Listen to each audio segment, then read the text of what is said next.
আসসালামু আলাইকুম ভিউয়ার্স। আজকে অনেক ভোরে উঠে ফেলছি, তো 4:37 বাজে দেখালাম।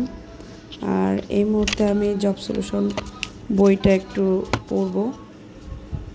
তো প্রথমে এক গ্লাস কফি বানিয়ে নিলাম, 1 কাপ।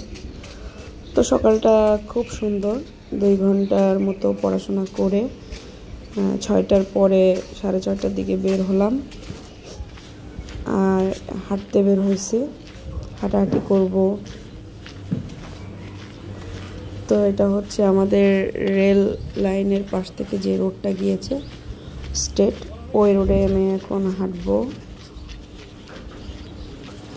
তো ডে 1-এর ভিডিওর পর অনেক দিন, প্রায় 1 সপ্তাহখানেক জ্বর ছিল, জ্বর সর্দি কাশি, যার জন্য কন্টিনিউ করতে পারিনি ভিডিওগুলো, বা পড়াশোনাটাও একটু গ্যাপ পড়ে গিয়েছে।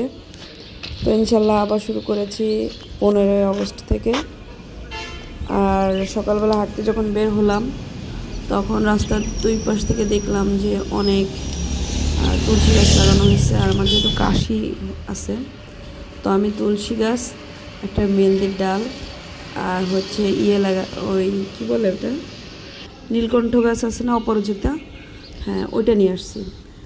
ওই 2টা নিয়ে আসছি এই উদ্দেশ্যে। মেহেন্দি গাছ আর অপরাজিতা আমি আমার বাসার সামনে লাগাবো, আর তুলসী গাছটা ছাদে লাগাবো, যাতে তুলসী পাতাটা খাওয়া যায়, চা বানানো যায়।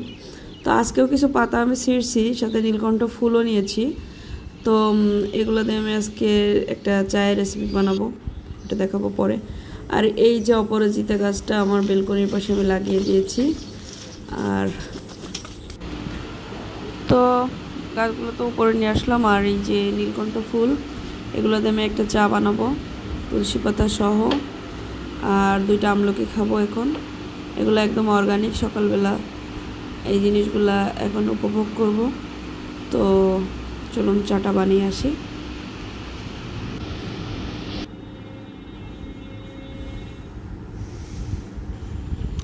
তো ধন্যবাদ সবাইকে।